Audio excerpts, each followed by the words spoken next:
देखते अंततः संतोषी निरपराध सिद्ध हो ही गई। गौ माता, सत्य और साहस कबो पराजित ना हो खेले। संतोषी सत्य के राह पर चल के साहस से कार्य कैले दिया।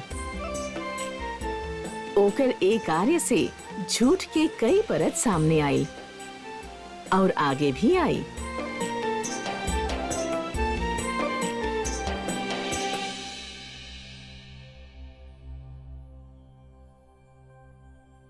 सिंदूरी,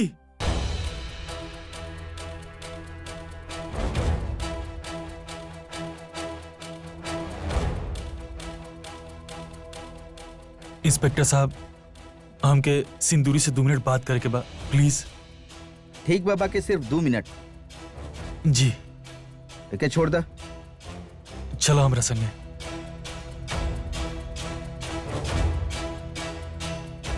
का भाई, अब फिर से काहे रोक लीला हमके? सिंदूरी, हम जानत बानी कि अंदर जौन कुछ भी भइल वो ठीक ना भइल। हम जानत बानी कि इस समय भी ठीक नहीं खे, बाकी अब तो प्लीज बता दा कि हमार माँ के कातिल के बा। देखा, आज एक घर में हमरा संगे जौन कुछ भी भइल बा ना, सही नहीं खे भइल। यही से ए वक्त हमार मूड बहुत खराब बा और हम केहू के ना कुछ नहीं की बतावे के चाहत। सिंदूरी, तू हमसे वादा के रहलू कि यदि हम तुम्हारा हेल्प करब तो तू हमके हमार माँ के कातिल के नाम बता देबू, और अब तू अपना वादा से मुकर रहल बाड़ू। अंकुर, हम अपना वादा से नहीं की मुकर रहल। वैसे भी तू बहुत झटका खैले बाड़ा। सच जाने के बाद ये झटका तू बर्दाश्त न कर पाईबा, यही से रहे दा। हम अपन जिंदगी में बहुत तकलीफ दिखले बानी, बहुत ज्यादा। एक और सच के झटका ही सही, बाकी प्लीज बता दा। कुछ समझ में नहीं आ रहल, का एके सच बता दी कि ना? सिंदूरी, प्लीज प्लीज सिंदूरी, बताओ ना प्लीज। सच जाने के बाना तोके हाँ। हम बतावत बानी कि सच का बा।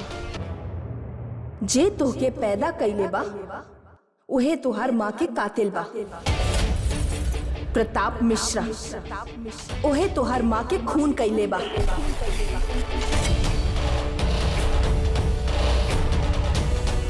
इस सच यदि बर्दाश्त कर सकेला तब बर्दाश्त कर ला।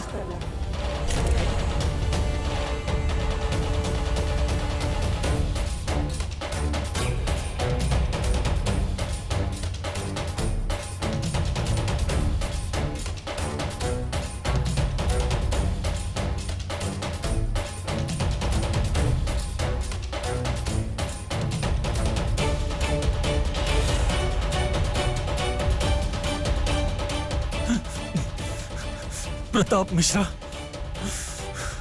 तू हमार माँ के खून पीले बाड़ा। अब देखा हम तो कैसे बर्बाद कर पानी। खून के आंसू रुलाई हम तो के।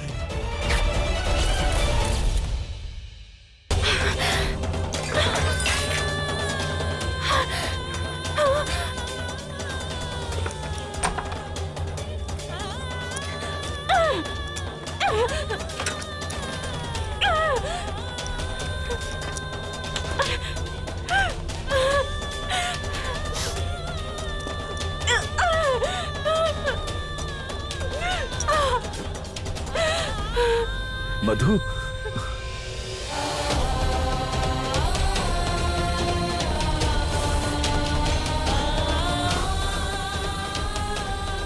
अब थैंक यू वेरी मच मधु कि तू हमारा पर भरोसा कैलू। दिमाग खराब हो गई बाऊ अंकुर के, पागल हो गई बाऊ लड़का मधु। पता ना का ऊट पटांग बकले जा रहा बा।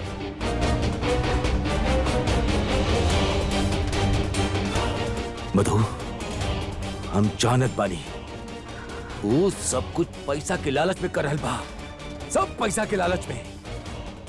बाकी तू टेंशन मत ला, सब ठीक हो जाई। हम बानी ना, सब ठीक। प्रताप रघुआ हमके बेवकूफ समझे नी। इतना तो हम जानत बानी कि केहू भी राह चलत केहू के अपन बाप ना कह देला। हमके सच्चाई बताई प्रताप, ना तो हमरा से बुरा केहू ना होगी।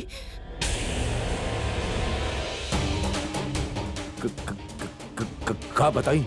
कुछ बात ही नहीं थी। प्रताप, हम सच्चाई सुनना चाहत बानी प्रताप, खाली सच्चाई।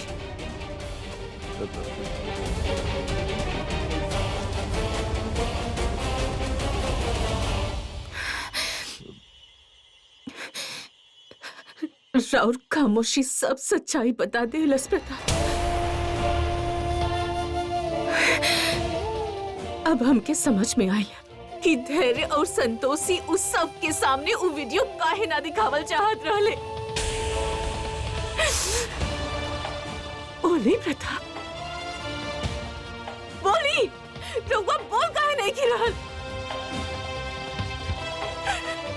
आज हमके एहसास भइल कि हम अपन जिंदगी के सबसे अच्छा समय एक धोखेबाज इंसान के संगे में दबले वाली, ओ इंसान के संगे जे कि हमारे प्यार के कोनो कदर ही ना रहल। ना मधु, ऐसा कुछ नहीं के, ऐसा कुछ नहीं के। हम सब जमत बानी। हाथ मत लगाई हमके, कि नाराज बा हमके रहुआ से। ना प्रताप, अब हम रघुआ संगे एक पल भी नहीं बितावल चाहत। हमके रघुआ से तलाक चाहिए, तलाक।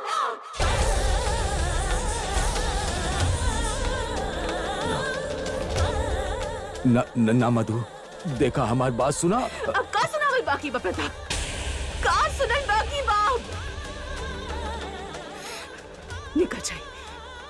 निकल जाइए कमरा से। मधु, चल जाइए प्रताप। प्रताप, हम कह रहल बानी, निकल जाइए यहाँ से। प्रताप, चल जाइए यहाँ से। जाइए प्रताप।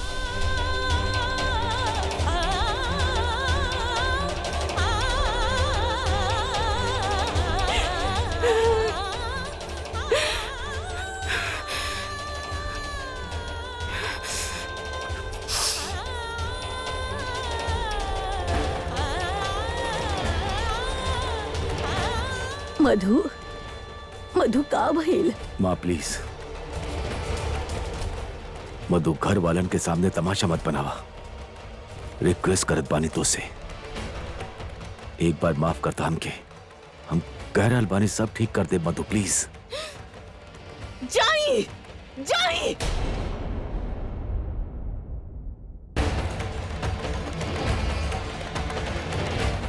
मधु मैडम इतना गुस्सा? क्यों बीच में ना बोली, समझ लो। भैया, भाभी बहुत गुस्सा में बाड़ी। रवा प्लीज हमारा कमरा में चली, प्लीज।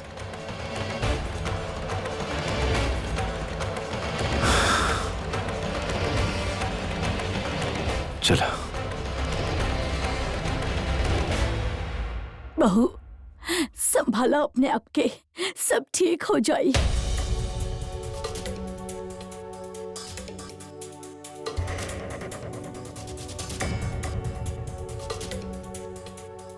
पापा, रवा हमारा साथ चली।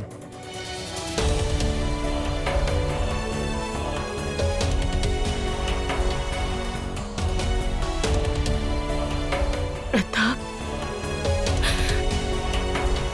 रघुआ हमरा संगे अच्छा ना कहनी, हमार प्यार के ई सिला देनी।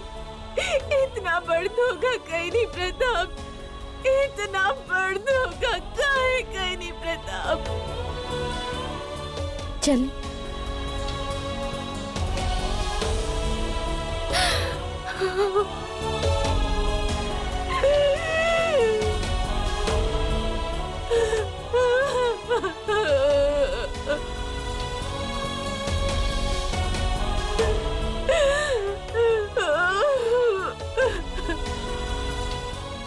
संतोषी, संतोषी, लगता अभी भी भाभी के कमरा में बाड़ी, वहां से अली ना।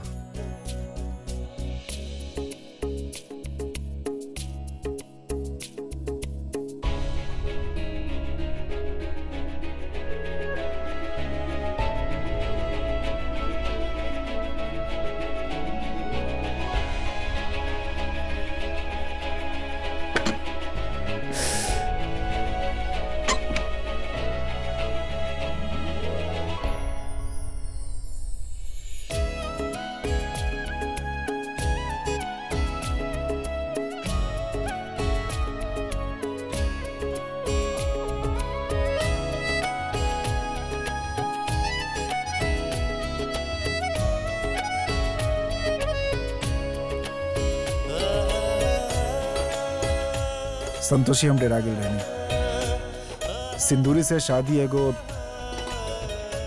बुरा सपना जैसन रहे। वो रहली के हमरा पीछे पड़ल रहली, हमरा से जबरदस्ती शादी करल चाहत रहली, हमरा जिंदगी में जबरदस्ती आवल चाहत रहली, और एक तरफ हम रहनी जौन हम अपन जिंदगी के बचावल चाहत रहनी। राउर जिंदगी रवा लगे लौट आयल बिया और अब छोड़ के कबो दोबारा ना जाई। बस सिंदूरी जात जात घर के बिखेर देले बिया। अभी तो हमके मधु मैडम की चिंता सता रहल बा। धैर्य सर, समझने के आवत कि हमने जौन कुछ भी कहनी सही कहनी या गलत। हम कुछ ना कहले बानी, समझ लो। अब जौन सच बाहू आज ना तक कल सबके सामने आवे के रहे। हाँ, हमरा के टेंशन बा कि अब भाभी का करिहन, पता ना कैसे रिएक्ट करिहन, बट हम कुछ ना कहले बानी, समझ लो।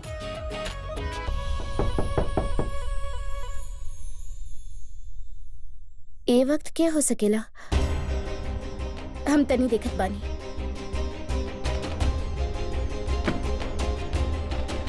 काकी रउआ सब ठीक बाना? हमारू हम मन ना लागत रहल तो हम सोचनी हम मधु से मिल के आवत बानी। बाकी जैसे ही हम ओकरा कमरा में गई नी तो वो कहीं जात रहल, और हम ऐसे पहले कि उसे कुछ पूछती वो निकल गई। पता ना इतना रात के कहाँ गई होगी। धैर्य बेटा, तो कुछ करा ना, हमके डर लग रहल बाकी कहीं वो अपना आपके कोनो नुकसान ना पहुंचा ले। ना माँ रहुआ फालतू में टेंशन लेता नहीं, हम अभी उनके कॉल करता नहीं।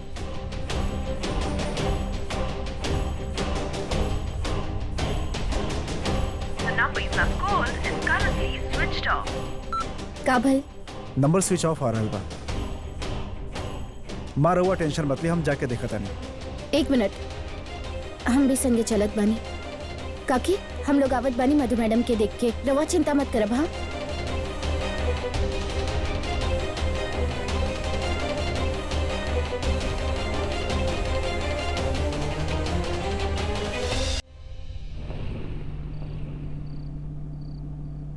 पता ना कहाँ चल गईली मधु मैडम।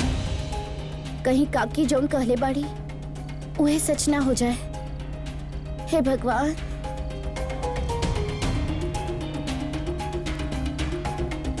मधु मैडम,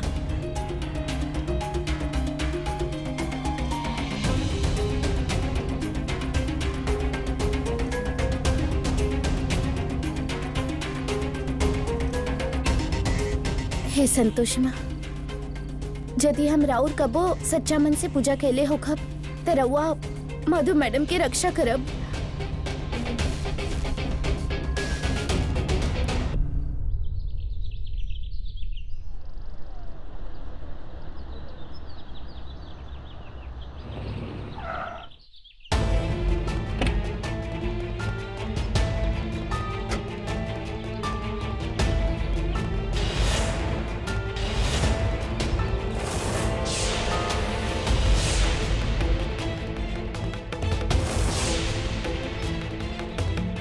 बोली रहुआ हमके यहाँ काहे बुलौनी?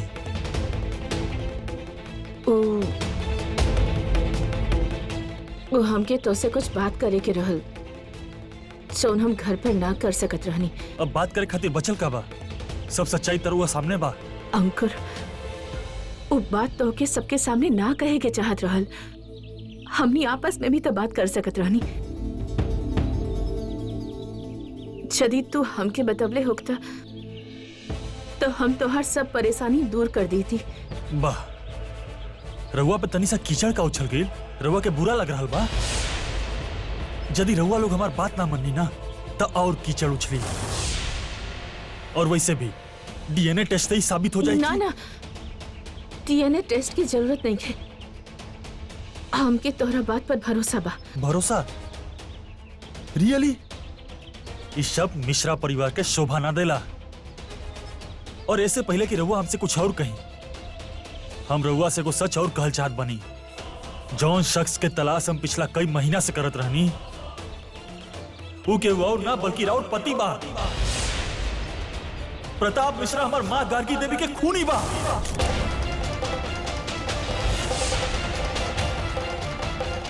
प्रताप केहू के खून कर सकेले? ना, हमके यकीन नहीं हो रहा। यकीन नहीं आ रहा ना? बाकी यह सच बा और उनके अपन करनी की सजा जरूर मिली। और हाँ, हम कोर्ट कचहरी के चक्कर नहीं लगा वाला, काहे कि वहां पर उनके हद से ज्यादा 5 साल, 10 साल या उम्र कैद की सजा होगी। तो चाहत का बड़ा पैसा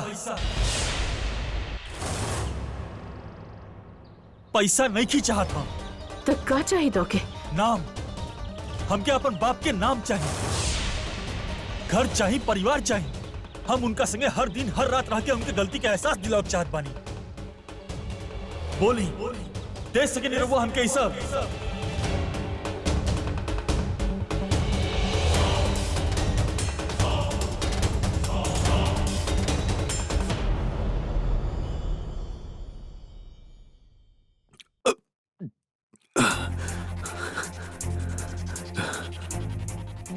मधु, मधु कहाँ चल गई?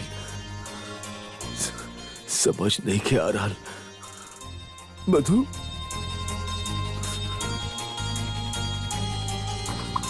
मधु,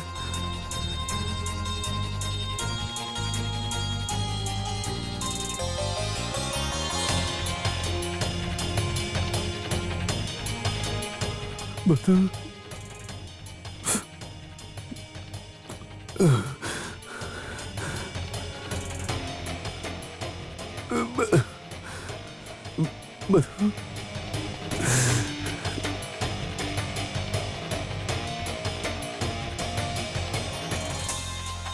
मधु, मधु, मधु।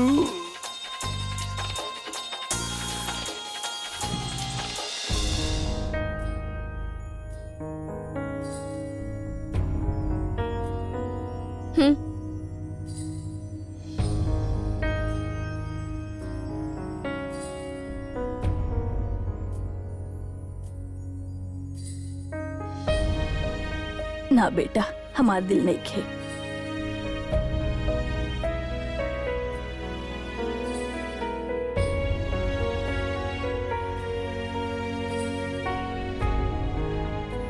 हमार तो सोच सोच के दिल ही बैठल जा रहल बा। पूरा रात ना आइलसू।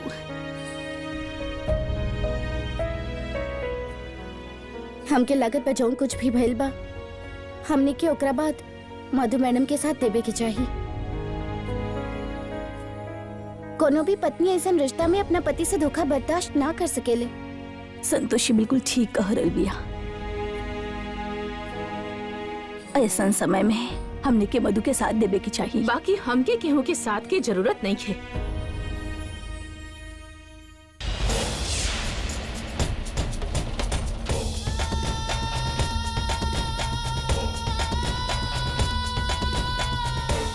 काहे कि हमार सहारा हमरा संगे आई बा।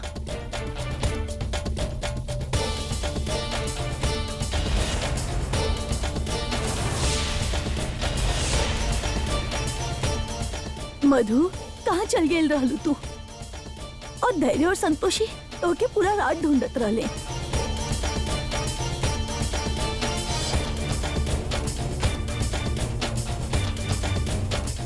और एके काहे लाई बाड़ू तू? कुछ कहा नहीं रहुआ? बेटा तू इनकरा बात पर बिल्कुल ध्यान मत दा।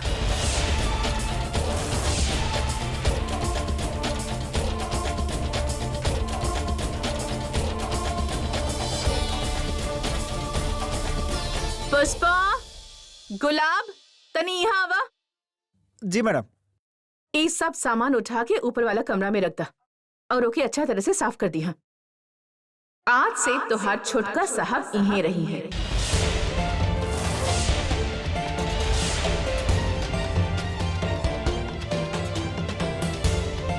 अरे ऐसे का देख रहा बड़ा?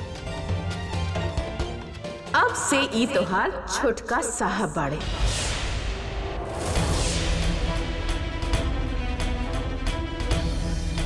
जा जल्दी सामान ऊपर रखा।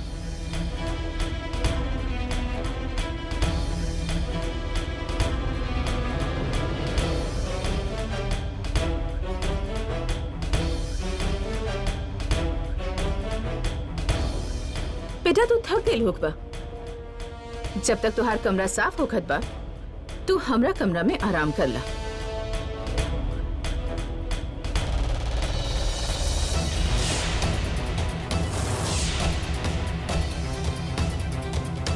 आजा।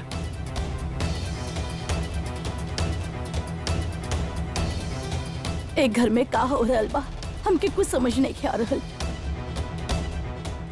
हम जाके तोहर काका से बात करत बानी कि वो जाके मधु के समझावे।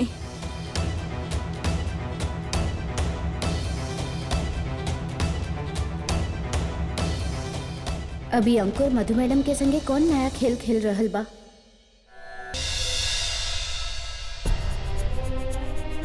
ई प्यार प्रताप के कारण बा। वो हमार हर छोट से छोट जरूरत के ख्याल रखेले। हमके कबो कौनो चीज की कमी महसूस ही ना होके देले।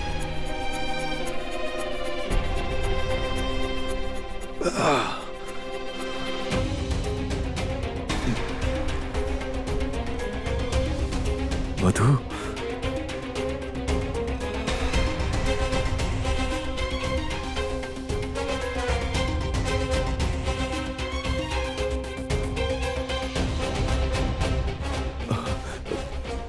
कहाँ चल गई लरू तू? हाँ? कहाँ चल गई लरू तू? कब से तोहार वेट करत रहनी, पूरा रात सुतनी ना।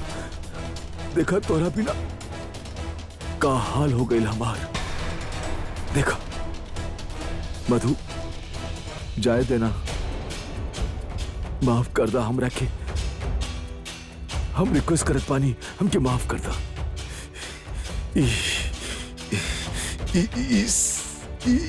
सब कुछ ओ कमीना अंकुर की वजह से भाई बा। हमारी जिंदगी में जहर घोले आ गई। देखा मधु, हमारी बात सुना। जदी तू हमके माफ कर देबू ना तो हमें को नया शुरुआत करब। हम वादा करत बारे तो से फिर कबो कोनो तकलीफ ना दे।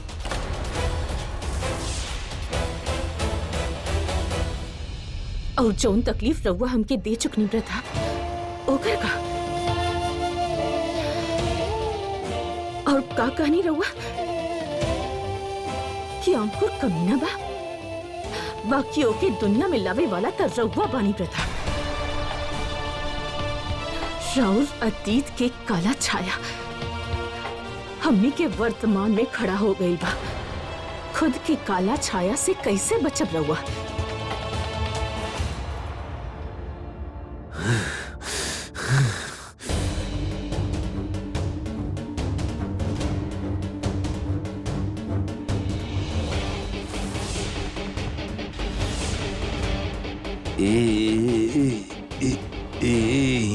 अरे बहू, का भाई सब हमारे तो कुछ समझ में नहीं क्या रहा। रघुआ बेटा जौन गलती कैले बा ओके ठीक करे की कोशिश कर रहल बानी हम।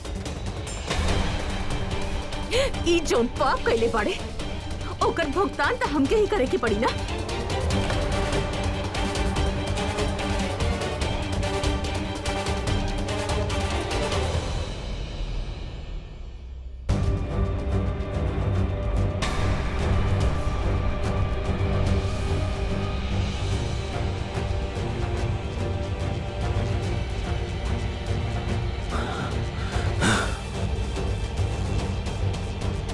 पता ना मधु मैडम के दिमाग में का चलत बा।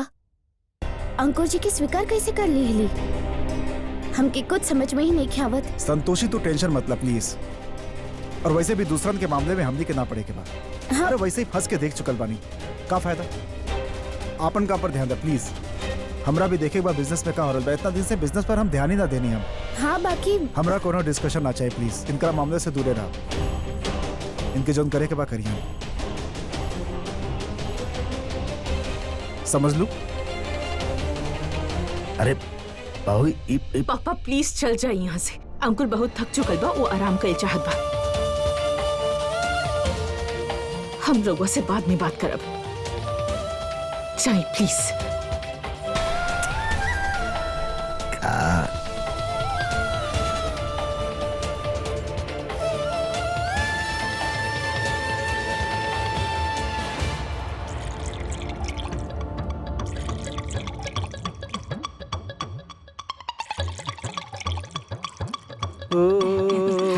अच्छा सा स्वागत कल जाए स्वीटी मैडम के।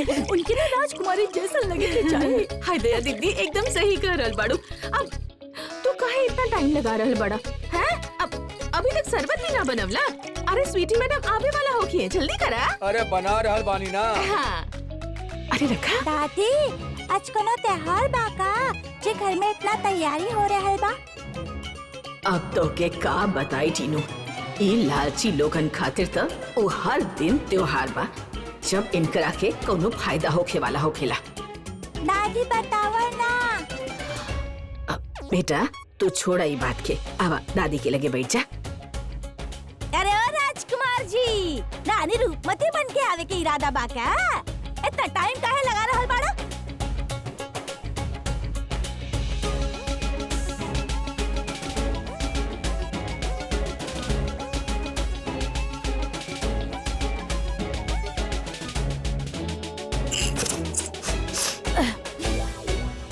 का पहन ले बाड़ा? कपड़ा बदल के आवे के बोले रहनी, झांकी निकाले के ना। जा जाके ढंग के कपड़ा पहन के आवा। अबे इससे बढ़िया का कपड़ा पहनी, कुछ समझ में नहीं के आवत। अरे गुड्डू जी हम रहुआ के बता रहल बानी, रहुआ उस स्वीटी मैडम की नौकरी छोड़ दी। अरे हाय दया सर मिली बहू, तू तो अपन मुंह एकदम बंद ही रखा। अभी तनी देर में ना स्वीटी मैडम आवे वाला होखी है। उनकर आगे तू जदी बेसी चपड़ चपड़ कइलू ना तो हम बता रहल बानी, मार मार के तोहर चमड़ी उधेड़ दे। हाँ हाँ सही करल बिया माधुरी। तू एगो काम करा, अपन चुईया जैसन मुंह लेके कहीं कोना में दुक्कल पड़ल रहा, ओही में भलाई बा तोहार। हाँ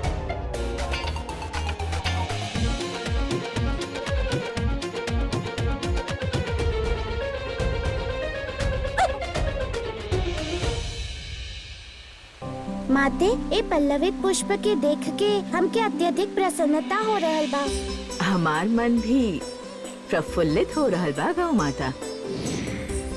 नारायण नारायण। प्रणाम माता। प्रणाम गौ माता। प्रणाम देवर्षि। माता राउर भक्त संतोषी के घर में जौन षड्यंत्र रचल जा रहल बा प्रतीत होखत बा, ओकर कारण भूतकाल में देवलोक से उत्पन्न कोनो नकारात्मक शक्ति बा माता, नकारात्मक शक्ति। अर्थात रउआ कहे के चाहत बानी कि नकारात्मक शक्ति के वर्चस्व इतना प्रभावशाली बा कि देवलोक से नष्ट होके के पश्चात भी वो धरती लोक से समाप्त ना होला। नारायण नारायण। हाँ गौ माता, हमके अनुभूति तो कुछ ऐसा नहीं हो रहल बा। मात्र अनुभूति के आधार पर हमने ऐसा ना कह सके नी देवर्षि। नारायण नारायण। सत्य कहनी रहुआ माता, सत्य कहनी। काहे न हमनी पूर्ण विषय पर अन्वेषण करी। जैसन रहुआ उचित समझी देवर्षि।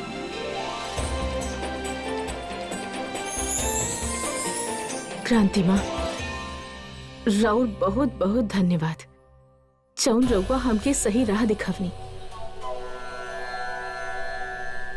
अंकुर यदि तोरा परिवार के खिलाफ खड़ा हो गई त जमीन और जायदाद ओकर हो जाई। प्रताप जौन कइले तौन कइले। अतीत के भुलावा और अपन फायदा देखा। अंकुर के ममता के प्यार से जीता और राज करा। नमामि क्रांति माँ। ये का कर रहा है बाड़ो तू? आवाज कम करा और लावा रिमोट दा हमके। हाँ जी, ना ना हम नहीं किया पा रहल कुछ दिन खातिर। रहुआ संभाल ली अभी। अब अरे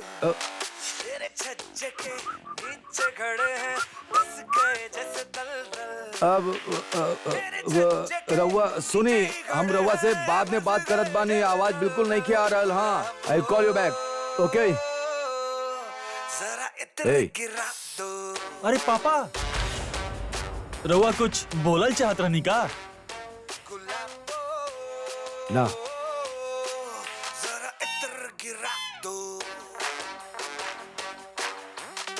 रहे द प्रताप, तू जा अपना कमरा में और उन्हें बात कर लो। अरे माँ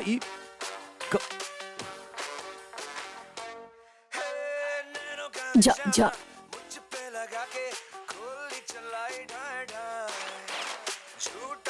अरे फिर है हरकत। एक बार समझो नहीं समझने क्या आ रहा का?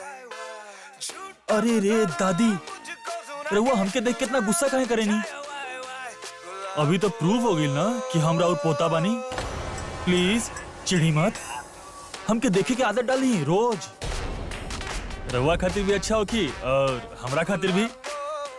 मधु तो के अपना ले ले बिया, तय कर मतलब ही नहीं खे कि तू हमनी के सर पर चढ़ के नचबा। यदि रउआ के ऐसा लागत बा ना तो ऐसने सही, वैसे हमके नाचे से बेसी नचावल पसंद बा। बड़ लोग के बिल्कुल लिहाज नहीं खे तोके। देखा अंकुर, यदि तोहकी टीवी देखे के बाद तो आवाज कम करके देखा, ना तो कहीं और जाके देखा।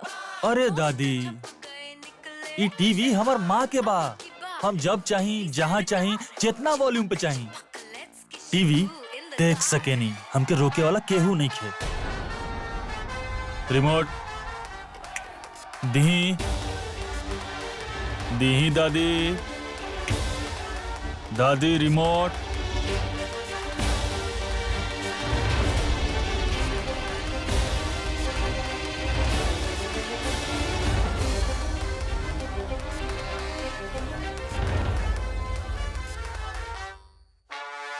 चलना पापी हाल शराबी धुत नशे में चूर चूर।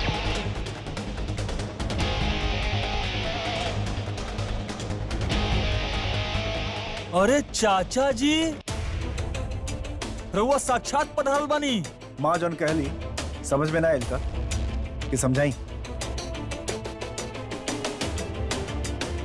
अरे संग में चाची भी आइल बड़ी, का बात बा। वैसे रउआ के देख के तो प्रणाम करे के मन करेला। अरे रउआ इतना महान जौन बानी, महान। समझ में ना आइल। अरे रउआ ऐसन पति के झेल रहल बानी जे आपन प्लान के सक्सेसफुल करे खातिर अपन बीवी के इज्जत दांव पे लगा सकेला। तो ऐसन में रउआ महान ही भईनी ना। सर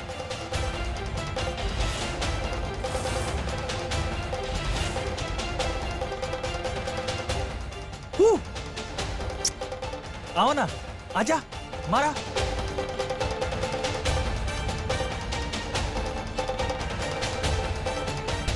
अपन पति के साथ दिहल या उनकर मदद करे से पति के इज्जत कम ना हो जाला, और केहू के पता ना रहल कि ये सब हो जाई। और जानत बानी अंकुर जी, जौन कुछ भी फैल बाना ओमे धैर्य सर के संगे हम भी बराबर के हिस्सेदार बानी। और एगो बात और, जेकरा खातिर रवा उल्टा सीधा बात कर रहल बानी ना, उनका वजह से ही आज हम बाहर खड़ा बानी, केहू और के वजह से ना। हाँ हाँ जानत बानी हम, ये रउआ के पुलिस स्टेशन से बरी करौले बड़े। बाकी सच तो ई भी बा ना कि राउर बदनामी भइल बा। अब केहू के का मालूम कि सच्चाई का बा। अपन बकवास बंद करा, समझ ला, बहुत ज्यादा बोला तड़ा तू। अरे चाचा जी, गुस्सा करे से सच्चाई के बदला ना जाला। कहल जाला कि औरत के दामन पे यदि दाग लग जाए ना तो इतना आसानी से होके मिटावल ना जा सकेला। और ऐसन रहुआ तो उनका खातिर धंधा वाली बानी ना।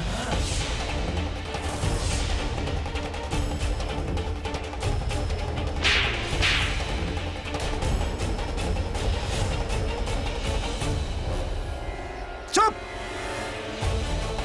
बकवास बंद करा।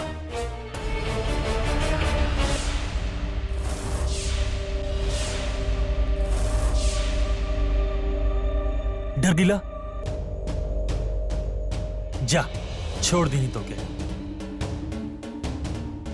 थप्पड़ मारे के बहुत शौक बाना तो के। तोहर एक एक थप्पड़ के जवाब हम दे बहुत जल्द। तोहरा के जन करे के बात कर लिया, लेकिन दोबारा अपन गंदी जबान से ना संतोषी का नाम मत लिया, वरना हमरा से बुरा केहू ना होगी। तू भी याद रखा धैर्य कि अंकुर अब हमार बेटा बा।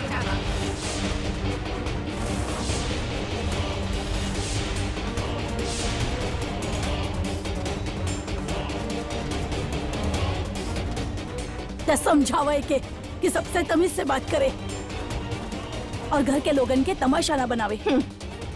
माँ जी, तमाशा तो यहाँ रोज होखेला, एमे कौन सा बड़ बात बा। वैसे भी हम एके ऐसे यहाँ लाई बानी ताकि हमनी के परिवार के इज्जत बचल रहे।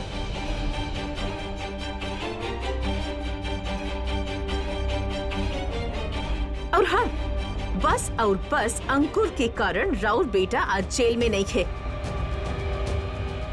ना तो राउर बेटा तो सच्चाई से बचे खातिर एकर माँ तक के खून कर देलस।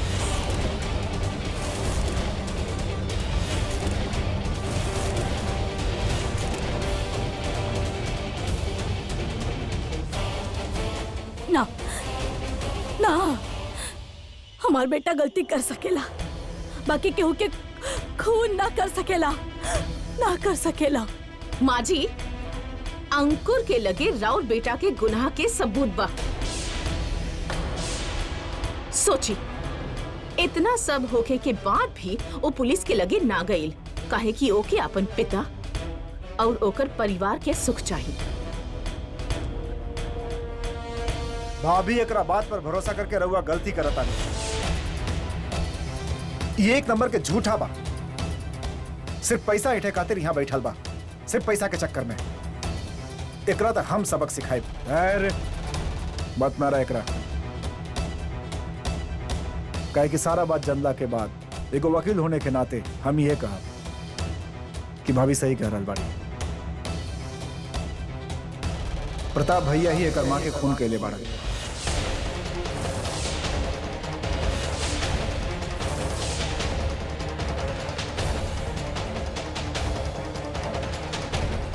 हम ना मानता नहीं ये बात के, ये झूठ बोला था। चल निकल यहाँ से, घर रुक जा प्लीज।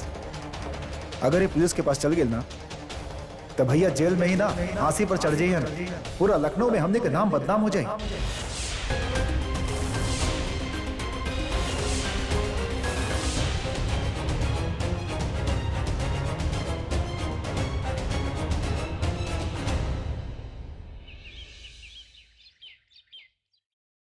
इले शर्मिली तोहरा खातिर।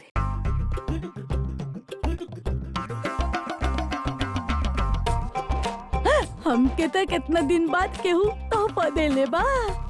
हमार तो दिल की धड़कन बढ़त जा रहल बा। हमें के बाद में अकेले कमरा में खोलब। हमके अच्छा चीज मिलल बा लागत बा। हमार डिब्बा भारी बा।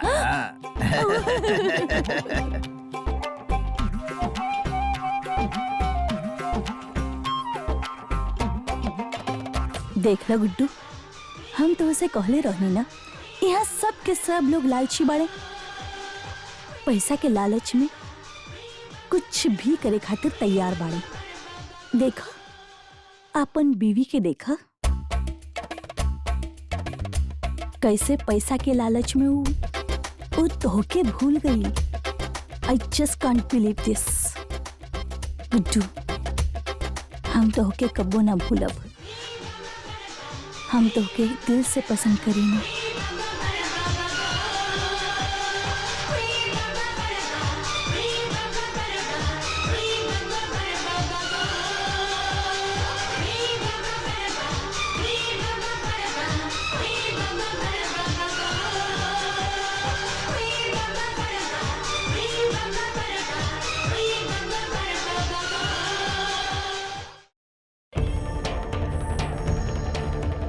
हम तोरा ना छोड़ा अंकुर, ये तो ठीक ना अकेला।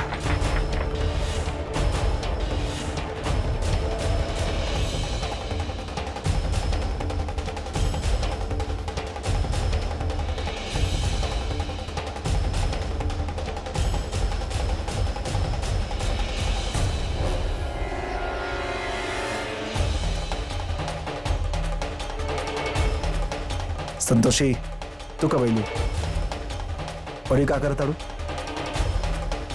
बिखरल चीज के समेटत बानी। यदि समय रहते बिखरल चीज ना समेटल जाए तो वो और बिखर जाला, फिर खामोखा परेशानी बढ़ जाला। ओइसे रउआ भी तो अपन बिखरल रिश्ता की वजह से परेशान बानी।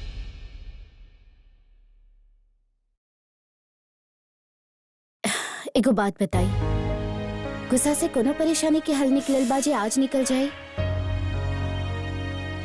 इन्हें देखी, सबसे पहले मन के शांत करी। अच्छा एगो काम करी, हमरा संगे चली। कहाँ? सवाल बहुत करे नहीं रहुआ, पहले चली।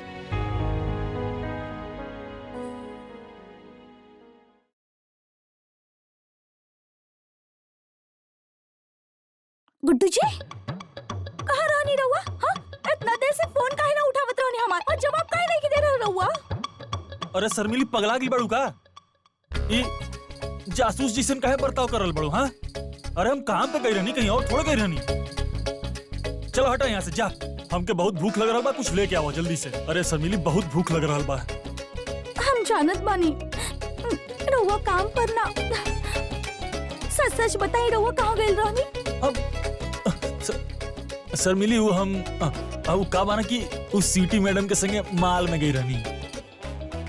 वो का बाकी कुछ सामान लेके रहल ना उनके। अब तू जा यार, हमके बहुत भूख लग रहल बा, बहुत भूख लग रहल बा यार, पेट में चूहा कूद रहल बा। जा तू। कौन है रे चूहा? हमरा संगे चौक के दुकान तक कबो ना गई और स्वीटी मैडम के संगे मॉल घूमई। अच्छा बैठा इन्हें, इन्हें आवा।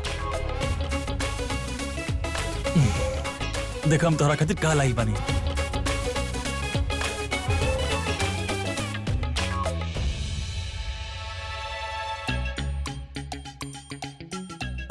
जा तनी पहन के आवा, देखी हम कैसन लग रहल बाड़ू। इतना सुंदर साड़ी एके पहन के तो हम एकदम हीरोइन लगब।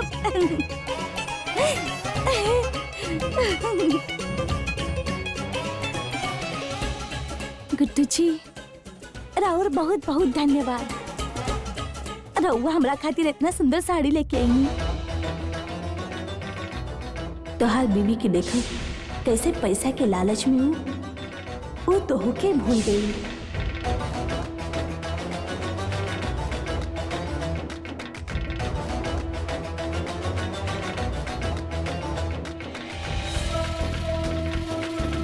स्वीटी मैडम एकदम ठीक कहत रही।